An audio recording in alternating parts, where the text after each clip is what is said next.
Rambambam. Whoa, whoa.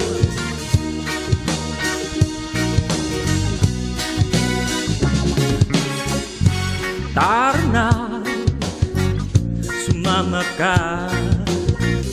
Problema ay limutin, tayo'y magsaya. Bangon na, halika na. Salubungin natin ang alik ng araw. Iba't ibang karanasan, maraming matutuklasan. Subitin ng kaligasan. Pasyal tayo, libutin ng mundo. Magawak-hawak ng kamay, sumigaw ng sabay-sabay. Pasyal tayo, limutin ng lungkot. Wala nang alok pa sa kalye. Tayo na sa aming biyahe. Whoa, whoa. Bang.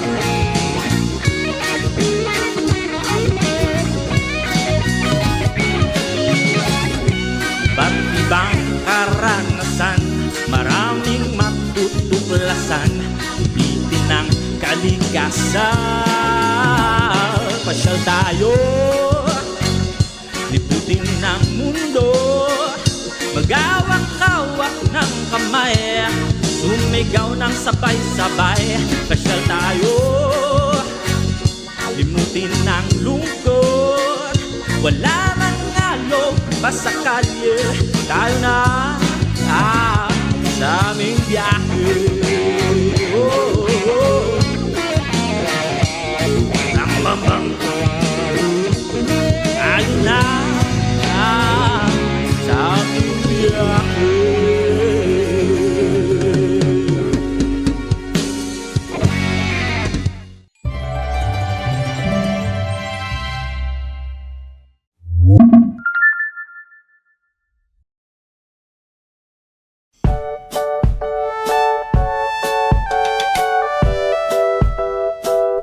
Welcome back dito sa Pasyal Tayo.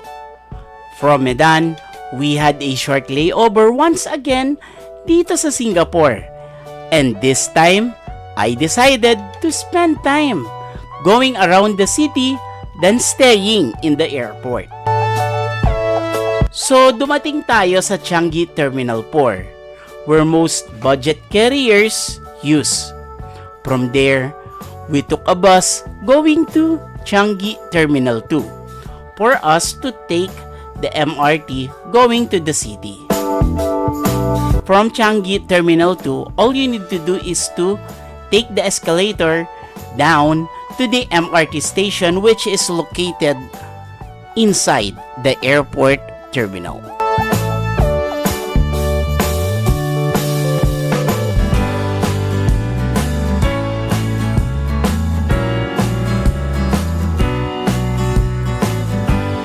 And after 20 minutes from Tanamera, we have just arrived in Bugis. It was already nighttime when we arrived in the Lion City. So I just went out for a dinner with a few Filipino friends in the area, then spent my night viewing the Marina Bay Sands and Sky Tree from afar.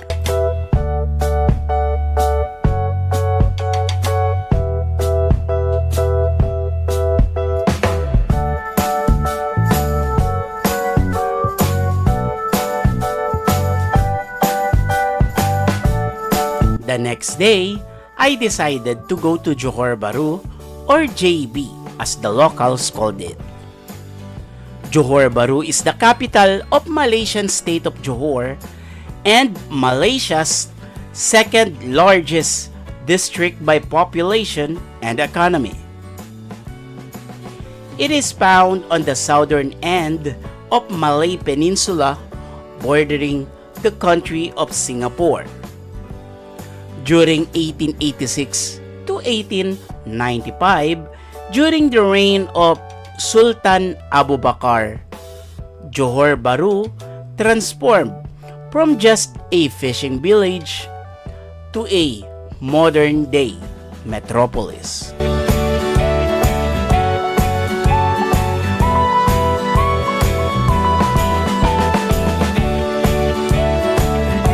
Going to JB from Singapore is very easy. From the city, I just took a MRT to Woodlands Station. Then I proceeded downstairs where I took a bus which goes to the Woodlands train checkpoint.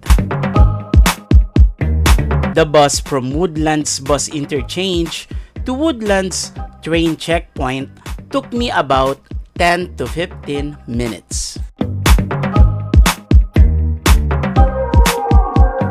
Upon arrival, I just followed the queue to the immigration check and I was stamped out of Singapore and then inside the Malaysian Peninsula. Then, I just waited for the train going to JB Central Station. For the ticket, I bought it online, which tends to be much more easier than buying it here. As you can see, the train here was a bit dated, but still was in great shape. Did you know that the travel time from here in Singapore to Johor Bahru is just 5 minutes all in all?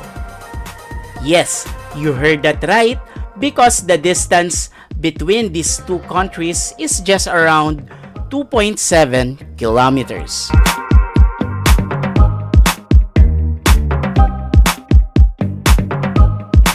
At exactly 5 minutes, we arrived at Johor Bahru Central Station. Again, this was the shuttle Tebrao from Singapore to Johor Bahru in Malaysia. Again, the prices for this journey is 5 ringgit if you're coming from Johor Bahru to Singapore, or $5 if you're coming from Singapore to Johor Bahru. JB Central is a terminal and a mall itself.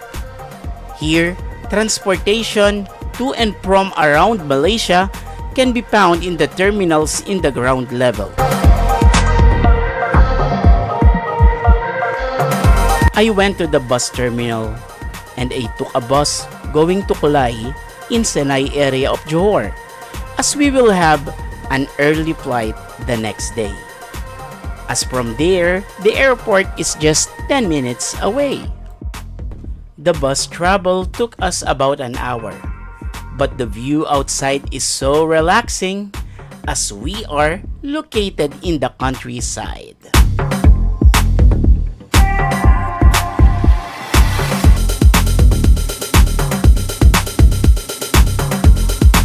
Upon arrival at Kulay, we were greeted by a peaceful atmosphere with lots of houses, a mall, and a few shops for you to get by.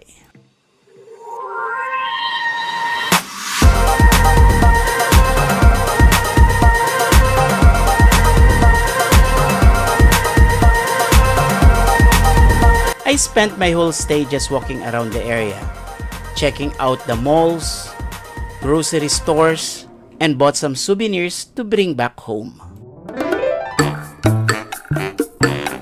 Now, I will show you the place where I stayed. Did you know that for this beautiful, simple hostel, the price is around 500 to 800 pesos a night? In this area of Malaysia, everything is affordable.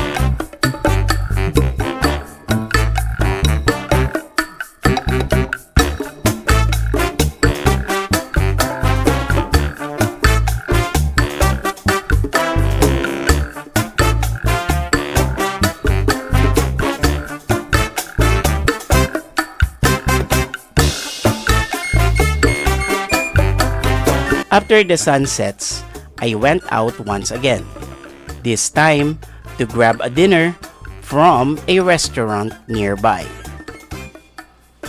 In front of the restaurant, I saw this stall and decided to eat again and try this kampong style satay. So this is their beef satay.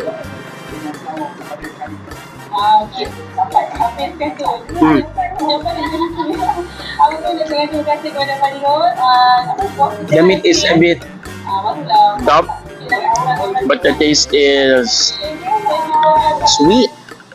This tastes different than the usually on the commercial satay. The next day, I went to the airport for an early flight back to KL, then to Manila. Good morning. Today we will be flying to Kuala Lumpur, Malaysia from Senai International Airport here in Johor Bahru. And today is very early because our flight leaves at 6:30 in the morning. The current time now is 4:42 in the morning. And let's head inside to check in for our flight. Come on. This is Senai Airport in Johor Bahru. The airport is about 10 minutes from Kulay area where we stayed for the night. At around 4 a.m., most shops in the airport is still closed with only the check-in counters fully opened. There's not much that you can do here in Johor Bahru Airport. And the airport is small but it still serves international and domestic routes. A few minutes after, we were called to board our flight. There were not a lot of passengers during that early flight. Thus, we left on time and in less than an hour, we reached Kuala Lumpur. It was around 7 in the morning when we arrived. And I still have around more than 5 hours of layover before my flight back to Manila. So I went to the city to spend my day strolling around. Welcome to Kuala Lumpur, Malaysia. And we are here in the Pavilion Mall in Bukit Bintang. So this is one of the famous fountains here in the Bukit Bintang area. It belongs to the Pavilion Mall.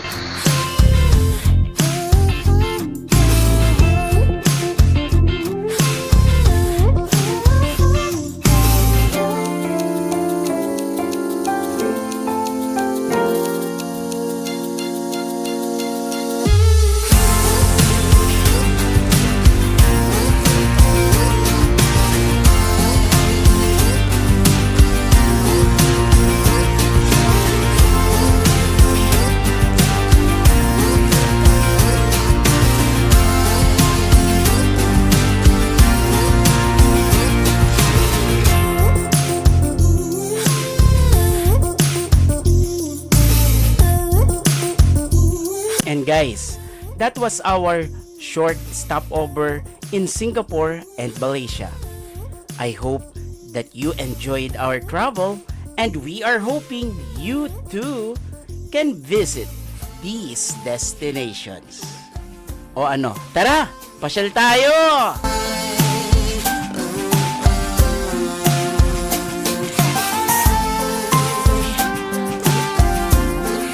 Guys, let's do a short recap muna. Dito sa ating part 2 ng pamamasyal sa Medan, Indonesia, nagpunta tayo sa Museum of North Sumatra para mas makilala natin etong kanilang probinsya. Second is meron tayong tinikman na isang espesyal na pagkain at meron din tayong pinuntahan na eskwelahan dito sa Medan kung saan pwede kayong magpakain ng deer. So it serves as a mini zoo. Then on the later part of this video, meron tayong konting side trip sa Singapore at sa Malaysia. So ano guys, meron ba kayong nagustuhan sa ating mga pinuntahan for this week?